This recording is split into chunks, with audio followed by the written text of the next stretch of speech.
ஹரி, சாமி. Water bottle மட்டும் எடுத்துட்டு வரியா? சரிங்க சாமி. இந்தாங்க சாமி.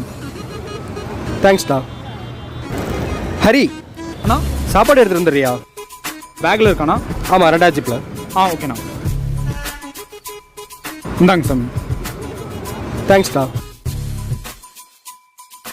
ஹரி, சாமி. வீட்டுக்கா போகிற? ஆமாங்க சாமி. நானும் போகணும்ல. போகணும் சாமி. என் பிளேஸில் பைக் இருக்கும், எடுத்துகிட்டு வந்துடு. ஏய், எங்க போற? கீ எடுக்க. யார் அவன் எடுத்துட்டு வர சொன்னானா? அந்த சாமி எடுத்துட்டு வர சொன்னாரு. யார் அவன் தானே சொன்னான்? வா, இருக்கு அவனுக்கு. டேய், எதுக்குடா அவனை கீ எடுத்துட்டு வர சொன்ன? வீட்டுக்கு போக. எதுக்கு டிஃபன் பாக்ஸ் எடுத்துட்டு வர சொன்ன? சாப்பிட. எதுக்கு தண்ணி கொண்டு வர சொன்ன? குடிக்க. ஏன் அதெல்லாம் நீ பண்ண மாட்டியா? மாலை போட்டுக்கிட்டா. நீ மாலை போட்டிருந்தா பெரிய இவனா? நீ மாலையை கழட்டுற அவனை வச்சுக்கிறேன்.